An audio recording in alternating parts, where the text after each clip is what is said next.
Yes, तो folding से हमारा ओल्ड माउंटेन और यंग माउंटेन बनते हैं, और फॉल्टिंग से हमारे ब्लॉक माउंटेन्स बनते हैं। ब्लॉक माउंटेन में भी फॉर्म इन टू वेज, ये दो तरह से बनते हैं।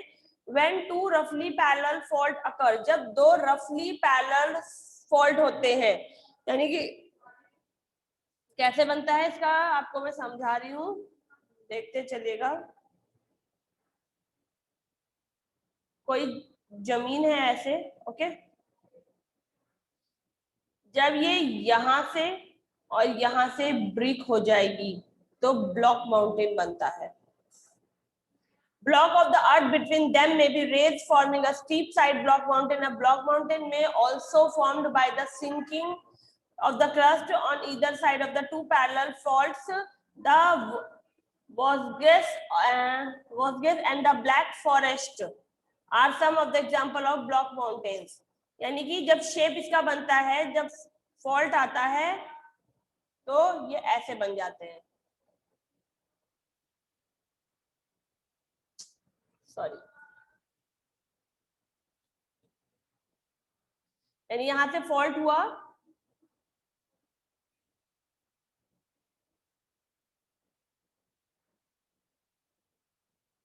ऐसा, ठीक है, और बीच का पार्ट इतना अंदर हो जाता है।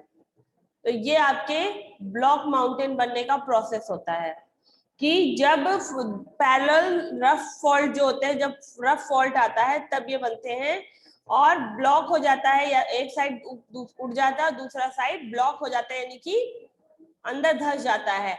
और ये कभी कभी ऐसा भी होता है कि ये तब बनते हैं जब अर्थ सिंक करती है, जब सिकुड़ जाती है क्रस्ट, तब भी ये बनते हैं। तो इधर side of the two parallel fault, तो दो तरफ पैरेलल फॉल्ट हो जाते हैं, और बीच का भाग सिकुड़कर, जब कोई चीज सिकुड़ेगी तो क्या होगी, वो बीच में समिट जाएगी। ओके, रिफ्ट वैली, वैली मतलब घाटी होता है। When two roughly parallel fault occur, the crust between long, जब जो अर्थ है उसके पैरेलल में लंबाई में फॉल्ट आता है, ठीक है, पैरेलल क्रैक्स और फॉल्ट्स में भी sink forming narrow steep side, और कैसा, ऐसे नैरो स्टीप साइड बन जाता है, सकरी बीच की जगह बन जाती है, as a known as a rift valley, और इसको फिर रिफ्ट वैली कहते हैं। The great rift valley of Africa and the Rhine rift valley of Germany are the two example. यानी कि आप देख रहे हो जमीन के दो टुकड़े हो गए बीच से, ठीक है, और बीच की जगह एकदम सकरी सी जगह है और वो खाली हो जाती है। ओके, तो ये बन गया आपका रिफ्ट वैली।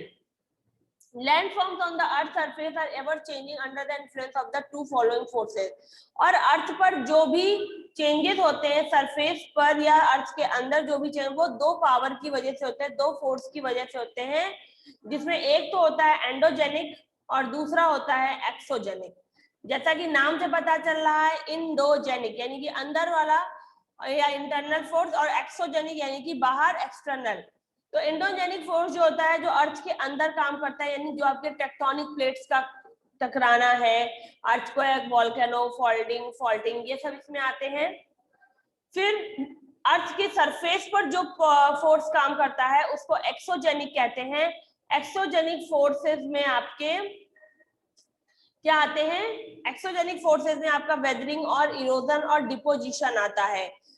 वेदरिंग इरोजन किसके द्वारा होती है, वेदरिंग होती है हीट सन के कारण, ठीक है, सन है, रेन है, या ये कह सकते हो वाटर कह सकते हो, रिवर ले सकते हो इसमें, ठीक है, और डिपोजिशन भी इन्हीं के द्वारा होता है, ठीक, इरोजन भी इनके द्वारा होता है। तो वेदरिंग और इरोजन डिपोजिशन जो है उसके वो एक्सोजेनिक फोर्सेस हैं, और आपके एंडोजेनिक फोर्सेस में सडन मूवमेंट, अर्थक्वेक और वोल्केनोज आते हैं। ठीक, कैमरे सबके बंद हो रहे हैं और फिर मुझे रिमूव करना पड़ेगा क्लास से। अब हमारे पास फुल ऑर्डर है। वोल्केनो सबने पहले भी पढ़ा हुआ है, सबने ऐसे देखा सुना भी है। वोल्केनो को नाम भी पता है सबको, ज्वालामुखी कहते हैं। मैं आपको उसको पूरा एक प्रोसेस में जल्दी से समझाती हूँ, ठीक है। ये आपका अर्थ का ऊपर उठा हुआ भाग है। यहाँ पर मैग्मा चैम्बर है। जब टेक्टोनिक प्लेट्स, ये जो टेक्टोनिक प्लेट्स हैं ये आपस में टकराती हैं, मैग्मा चैम्बर पर प्रेशर पड़ता है, तो ये मैग्मा ऊपर की तरफ चढ़ना शुरू होता है। और ऊपर कोई जरा सी जगह खाली हुई, जैसे अब आप अगर शेकिंग होती है या कभी कभी कहते हैं वोल्केनो, जब अर्थक्वेक आते हैं तब भी वोल्केनोज आते हैं, तो क्या होता है जब अर्थक्वेक कैसे आता है, चट्टानों के आपस में टकराने से धरती में हलचल होती है, तो क्या होता है जगह खाली हो जाती, प्लेट्स के बीच में गैप आ जाता है, तो क्या होता है जो ये मैग्मा होता है ये ऊपर चढ़ना शुरू करता है, और जहां से इसको जगह मिलती है ये वहां से निकलना शुरू कर देता है। कभी कभी अर्थ के अंदर ही रह जाता है, उस दिन मैंने कल आपको बताया था, ये अंदर रह जाता है जब अर्थ के, तो आपकी कौन सी चट्टाने बन जाती हैं, वो इंट्रूसिव रॉक्स बन जाते हैं, ठीक है। और अर्थ के जैसे ये सरफेस पर मैग्मा आता है, यहाँ पर एक ऐसा शेप बनता है,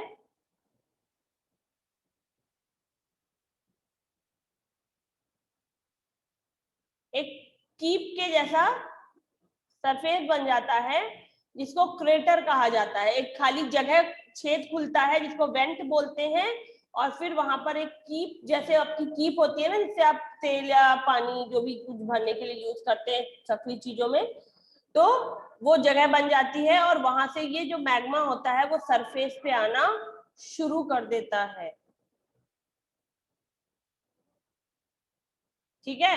तो ये प्रोसेस होता है, जब तक अर्थ के अंदर है मटेरियल तब तक वो मैग्मा कहलाता है, और अर्थ सरफेस पर आने पर वो लावा हो जाता है, और ये इसमें से साथ में क्या क्या निकलता है, राख निकलती है, चट्टान के टुकड़े भी निकलते हैं, और लावा निकलता है, ठीक है। और कभी ये जैसे आप यहाँ देख रहे हो, तो इसको जहां भी वेंट मिल जाता है, थोड़ी सी जगह मिल जाती है, वहां से निकलना शुरू कर देते हैं, और ये पूरी राख का धीरे धीरे ऑब्वियसली बात है जब लावा जमता जाएगा, सबसे पहले तो सिर्फ एक छोटा सा छेद रहा होगा जहां से निकलना शुरू, धीरे धीरे उसके ऊपर लावा जमते जमते आप कह सकते हो ये पूरा प्रोसेस ऐसे माउंटेन का शेप आ जाता है, ओके। तो ये आपके माउंटेन का प्रोसेस है। अभी आपको आगे क्वेश्चन भी पूछा गया है कि आपको डायग्राम बनाकर वोल्केनो प्रोसेस बताना है। मैंने वोल्केनो प्रोसेस बता दिया है, बट आपको डायग्राम यही वाला बनाना होगा, मैंने वहां पे लिख भी दिया है, पेज नंबर 109 से वोल्केनो डायग्राम बनाएंगे, लेबलिंग करेंगे, उसके बाद ही आंसर राइट डाउन करेंगे, आंसर आपको पीडीएफ में मिलेगा। फिर इनकी फ्रीक्वेंसी के आधार पर, यानी जब इरेक्शन शुरू होता है, जब मैग्मा निकलना शुरू होता है, उसके अकॉर्डिंग इनको 3 टाइप्स में डिवाइड किया गया है। क्या है, एक्टिव वोल्केनो, वो वोल्केनो जो ऑलवेज एक्टिव रहते हैं, जिनमें कुछ कुछ दिनों में लावा, गैस, राख, चट्टानें निकलती रहती हैं, उनमें कुछ ना कुछ रोज थोड़ा बहुत विस्फोट होता रहता है, तो वो आपके एक्टिव होते हैं। उसमें स्ट्रोम्बोली और एटना आता है, माउंट एटना इटली में है ये एक्टिव वोल्केनोज, ठीक है।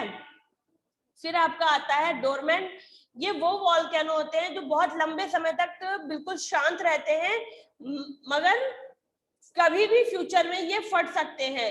दे are also called sleeping volcanoes, इनको स्लीपिंग वोल्केनोज यानी सोता हुआ ज्वालामुखी भी कहा जाता है। आपका माउंट वेसुवियस है इटली में, जो आपका स्लीपिंग या डोरमेंट वोल्केनो है, जो कभी भी फट सकता है। ऐसा नहीं है कि वो पूरी तरह से बंद हो गया एक बार विस्फोट होने के बाद, वो कभी भी दोबारा स्टार्ट हो सकते हैं। एक्सटिंक्ट वोल्केनो, वो वोल्केनो, नाम ही एक्सटिंक्ट माने जो गायब हो चुका हो, वो वोल्केनो जो 100 साल से भी अधिक का समय हो गया, उसमें दोबारा इरप्शन ना हुआ हो, मैग्मा ना निकला हो, देयर इज नो पॉसिबिलिटी। और उसके अलावा आपको ये भी पता हो कि दोबारा भविष्य में कभी इसमें विस्फोट नहीं होगा। ऐसे वोल्केनोस को डेड वोल्केनो, एक्सटिंक्ट वोल्केनो कहते हैं। जैसे अफ्रीका का किलिमंजारो, अफ्रीका का किलिमंजारो है, अंडमान निकोबार में भी एक आपका एक्सटिंक्ट वोल्केनोज है, ठीक है, बी से कुछ उसका नाम है। तो ये आपके कुछ वोल्केनोज इरप्शन की फ्रीक्वेंसी के आधार पर नाम है, एक्टिव, डोरमेंट और एक्सटिंक्ट, ठीक है, ध्यान रखिएगा। अब अर्थक्वेक आता है, सबने भी अर्थक्वेक पढ़ा, अर्थक्वेक का प्रोसेस क्या है? चट्टानें जब आपस में टकराती हैं एक दूसरे से तो धरती पर हलचल होती है। ये जहां पर यहाँ टकराई, जहां पर ये मैं सर्कल दे रही हूँ, ये इसका मेन सेंटर होता है जहां पर ये दोनों टकराते हैं। ओके, तो ये कहां पर? टेक्टोनिक प्लेट्स में ये मूवमेंट होता है, ये टेक्टोनिक बाउंड्रीज पर होता है आपका। अर्थक्वेक जो है आपका ट्रांसफॉर्म प्लेट में आता है, ठीक है। ट्रांसफॉर्म प्लेट पर आपके अर्थक्वेक आते हैं और टेक्टोनिक प्लेट्स आपस में, जो ट्रांसफॉर्म टेक्टोनिक प्लेट है वो टकराती हैं और यहाँ पर धरती पर हलचल महसूस होती है। It is caused by sudden movement in the earth crust due to the release of energy. जब कोई एनर्जी रिलीज होती है तब चट्टानें आपस में एक दूसरे से टकराती या एक दूसरे के नीचे चली जाती हैं। रॉक्स डू नॉट बेंड और ब्रेक इजली। चट्टानें बहुत आसानी से झुकती नहीं है और टूटती नहीं है। Tension caused by movement of the earth. Earth की जो मूवमेंट होती है उससे जो टेंशन क्रिएट होती है, टेंशन कहते हैं यहाँ पर। Earth plate build up until the rock can not withstand the strain. आप टेंशन, यहाँ पे वो टेंशन है जो हम दिमाग में ले लेते हैं। यहाँ पे टेंशन है कि जब ये मूवमेंट हो, एनर्जी रिलीज होती है तो ऑब्वियसली बात है, जैसे अब आप कोको कोला की आपकी बोतल आप शेक करते हो तो क्या है, बोतल में एक झंझनाहट सी होती है। आप शेक कर रहे होते हो, जब वो कैप खुलता है तो आप देखते हो ना, एक अजीब सा प्रेशर रिलीज होता है बोतल से। तो वही सेम प्रोसेस यहाँ पर होता है, क्योंकि जो चट्टानें हैं वो स्ट्रेन के साथ खड़ी नहीं रह सकती हैं ज्यादा देर तक। Suddenly the crack and shift under stress. उसके बाद क्या होता है, जब हलचल शुरू होती है तो धीरे धीरे जो चट्टानें हैं वो क्रैक होना शुरू हो जाती हैं। The place below the earth surface where the earthquake originate. वो जगह जहां से अर्थक्वेक ओरिजिनेट होता है, यानी कि अगर अर्थ में ये यहां से ओरिजिनेट हो रहा है तो इसको इसका सेस्मिक फोकस कहा जाएगा, is known as the seismic focus. Okay, the place below the earth surface where the earthquake originate is the known as the epicenter। अच्छा, जहां पे earthquake originate होता है उसको seismic focus कहते हैं, और जिस पॉइंट पर surface directly above the seismic focus और seismic focus के ठीक ऊपर की जो जगह होती है उसको एपिक सेंटर कहा जाता है। आपको ये डायग्राम थोड़ा सा बीचों बीच बन गया है। The place below the earth surface, earth का जो ये सरफेस है, मैं हाफ प्लेट ले रही हूं। अर्थ सरफेस के ठीक नीचे जो जहां से आपका अर्थक्वेक ओरिजिनेट हुआ, ठीक है, ये इसको कहेंगे सेस्मिक फोकस। यहाँ पर चट्टानें टकराई, टकराने से क्या हुआ, आपको इतनी गहराई की बात तो नहीं पता चलेगी। The point on the earth surface, पर अर्थ के सरफेस पर जो ये लास्ट आपकी बॉर्डर होती है अर्थ सरफेस की, यहाँ पर ठीक ऊपर, ठीक इसके जस्ट ऊपर आता है ये, जहां पर ये महसूस हुआ। आप कभी न्यूज में सुनते हो भूकंप का मुख्य केंद्र अफगानिस्तान रहा, भूकंप का मुख्य केंद्र हिमाचल प्रदेश रहा, भूकंप का मुख्य केंद्र नेपाल रहा। तो नेपाल में झटके आए, हिमाचल प्रदेश में झटके आते तो आपको महसूस होते हैं ना, ठीक है। तो जो सेस्मिक फोकस के ठीक ऊपर का जगह होती है उसको एपिक सेंटर कहा जाता है, और यहीं से वाइब्रेशन बाहर की तरफ जाना शुरू होती हैं और फिर वो पूरे में आपको महसूस होती हैं। यानी कि अगर नेपाल में भूकंप आता है तो उसके ठीक नीचे उसका सेस्मिक फोकस था और उसकी वाइब्रेशन दिल्ली तक महसूस होती है।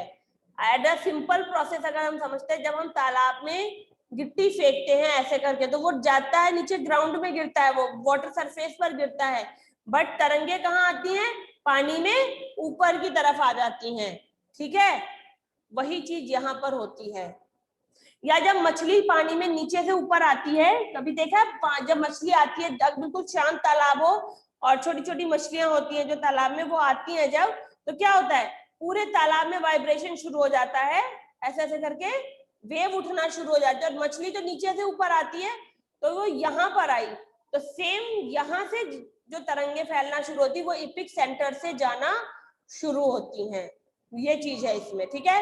Vibration travel outward in the direction from the seismic focus, और सेस्मिक फोकस से जो तरंगे हैं वो बाहर की तरफ जाना शुरू होती हैं from the ripples in the form of ripples, ripples के फॉर्म में जाना शुरू होती हैं। Most of the earthquake have their seismic focus at depth of less than 60 kilometre.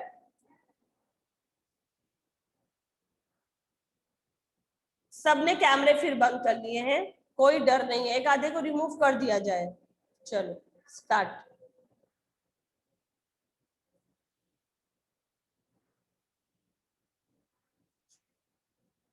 और मोस्टली अर्थक्वेक जो होते हैं जब वो आते हैं तो उनका जो सेस्मिक फोकस होता है उसकी गहराई कम से कम 60 किलोमीटर में होती है, यानी कि अर्थ के अंदर 60 किलोमीटर पर वो सेस्मिक फोकस होता है। The impact of the earthquake is felt most of the epic centre, और जो इम्पैक्ट होता है अर्थक्वेक का वो एपिक सेंटर पर महसूस होता है। अब आपके अर्थक्वेक को मीजर कैसे किया जाता है? अर्थक्वेक को रिएक्टर स्केल पर मीजर किया जाता है। अर्थक्वेक की जो तरंगे होती हैं, ट्रिमर्स होता है, उसको सिस्मोग्राफ पर नापा जाता है, यानी कि जैसे आपकी घड़ी क्या है, टाइम बताती है, तो जो सिस्मोग्राफ है वो आपका टाइम बताता है, और टाइम कैसा होता है, मिनट और सेकंड में चलता है। तो अर्थक्वेक का जो स्केल है वो रिएक्टर स्केल है, यानी कि जैसे आपका भूकंप आता है 7.6 का, ठीक है, तो 7.6 को सिस्मोग्राफ से जब चेक करते हैं, वहां पर लगाते हैं, तो वो बताता है 7.6। आगे कोई हमें किलोमीटर, मीटर, लीटर कुछ यूज करना होगा ना, उसके लिए कोई स्केल यूज करेंगे, तो वो स्केल है रिएक्टर स्केल, ठीक है। The science that deals with the earthquake is called seismology, और जो अर्थक्वेक के बारे में पढ़ते हैं, जो विज्ञान हमें बताता है उसे सिस्मोलॉजी कहते हैं, और जो वैज्ञानिक इसके बारे में पढ़ते हैं उनको सिस्मोलॉजिस्ट कहा जाता है। और रिएक्टर स्केल की जो रेंज होती है वो 0 से लेकर 9 तक होती है। 0.2 आता है, 0.3 है तो हल्के फुल्के झटके। हिमालय की, आप हिमालय की तरफ कभी जाओ, वहां कभी सियाचिन की तरफ जब जाते तो वहां पर डेली महसूस होते हैं, क्योंकि वहां पर और कुछ तो है नहीं, सिर्फ पहाड़ है, और टेक्टोनिक प्लेट्स का मूवमेंट हिमालय पर डेली फील होता है। इंडियन सोल्जर्स जो हमारे हैं, जिन अगर किसी के यहाँ है और सियाचिन पोस्टिंग है तो पूछिएगा, उन्हें महसूस होते हैं, वहां पर डेली भूकंप आते हैं। उसी तरह जब भूकंप 2.5, 4.5, जब 5 से ऊपर जाना शुरू होता है, 7.6 होता है, तब बहुत ज्यादा फील होता है, 9 पर तबाही आने लगती है। ओके, इसके बाद डिस्ट्रीब्यूशन बताया जा रहा है। हिमालय रीजन में गंगा ब्रह्मपुत्र वैली जो है आपकी, वो प्रॉन एरिया है। प्रॉन मीन्स होता है सबसे ज्यादा वह खतरा वहां पर है। Although earthquake can not be predicted, earthquake के बारे में पहले से भविष्यवाणी नहीं की जा सकती है। The impact can certainly be minimized if we are prepared beforehand, अगर हम पहले से तैयार रहें तो इसके खतरे को कम कर सकते हैं। Even the region in the around the Deccan plateau, जबकि कुछ क्षेत्र जो डेक्कन प्लेट्यू के आसपास है वहां पर भी भूतकाल में कुछ भूकंप को महसूस किया गया था। India has been divided into 5 earthquake zone. India को 5 अर्थक्वेक जोन्स में डिवाइड किया गया है।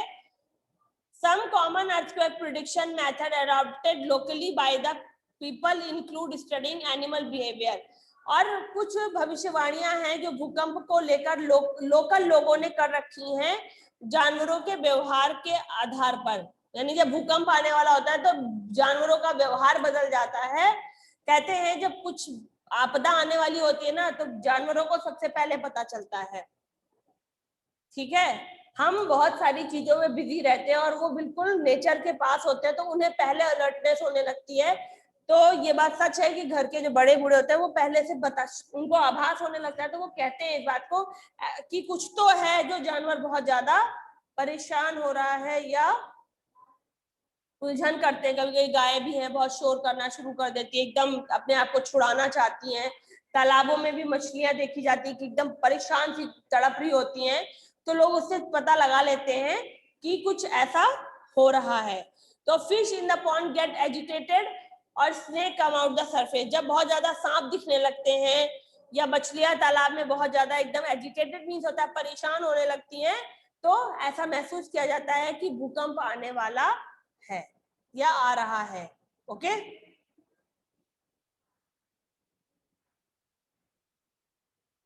ऐसा क्यों लग रहा है कि कुछ लोग टीवी देख रहे हैं?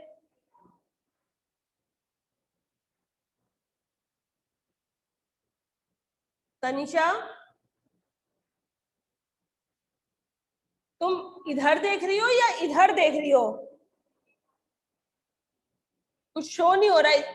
हाँ इधर देखो, अब सही देख रही हो। अभी तक तो तुम लग रहा है सामने टीवी देख रही हो बैठे।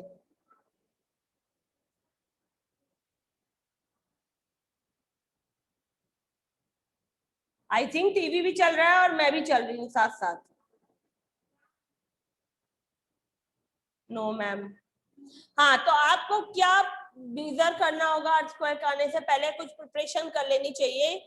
ये आपका डिजास्टर मैनेजमेंट है, जो प्रिपरेशन कराई जाती है किसी भी डिजास्टर के आने से पहले।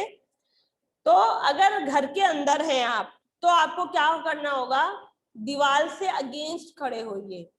दीवार against the wall near the centre of the building.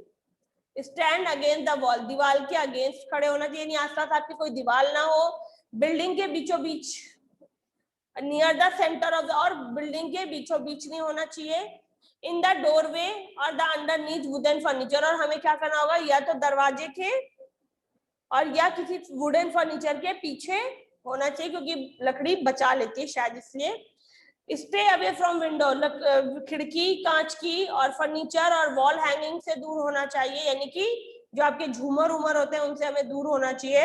अगर आप बाहर हैं तो आपको power line, lamp post, telephone line से दूर होना होगा, और किसी खाली जगह पर बिल्डिंग और जहां पे ब्रिजेस ना हो वहां पे खड़े होना। और ये फैक्ट कहना चाहिए कि कहीं है ही नहीं, कहीं खाली जगह ही नहीं मिलेगी इंसान को खड़े होने के लिए, क्योंकि हर जगह तो बिल्डिंग है। ऑब्वियसली बात है, बिल्डिंग गिरेगी तो थोड़ा सा तो झुककर गिरेगी, खाली जगह तक आएगी ही। और अगर आप कार के अंदर है तो आपको कार धीमे कर देनी चाहिए और सुरक्षित जगह ढूंढनी चाहिए, और कार के अंदर ही रहना चाहिए जब तक आपको ट्रिमर महसूस हो रहा हो कि हाँ अभी तरंगे उठ रही हैं, और जब तक वो रुक न जाए, स्टॉप ना हो जाए, तब तक कार के अंदर बैठे रहना चाहिए। बाहर देखते रहना चाहिए कि पावर लाइंस टूट रही हैं, गैस पाइपलाइन फट रही हैं या रोड चिटक रही है, आपको वो बाहर देखते रहना चाहिए। अब आपको नेपाल में अर्थक्वेक आया था, उसके बारे में केस स्टडी है। नेपाल में 2015 में अर्थक्वेक आया था, जिसकी मैग्नीट्यूड जो थी अर्थक्वेक की वो थी 7.8 रिएक्टर स्केल पर भूकंप आया था, जिसमें 8,000 लोग मर गए थे और 21,000 लोग इंजर्ड हुए थे। इसका इपिक सेंटर जो था वो बारपाक था, नेपाल में गोरखा है जगह, वहां पे बारपाक नाम की जगह पर इसका मुख्य केंद्र था। इट हैज बीन कंसीडर्ड, ये सबसे भयानक नेचुरल डिजास्टर था। नेपाल बिहार में इससे पहले 1934 में भूकंप आया था, उससे भयानक भूकंप 2015 में आया था। This earthquake set off at avalanche of the Mount Everest, और ये अर्थक्वेक जो आया था ये माउंट एवरेस्ट में एवलांस आया था, जिसके कारण हुआ था। And in the Langtang valley Mount Everest में एक एवलांस की वजह से ये भूकंप आया था।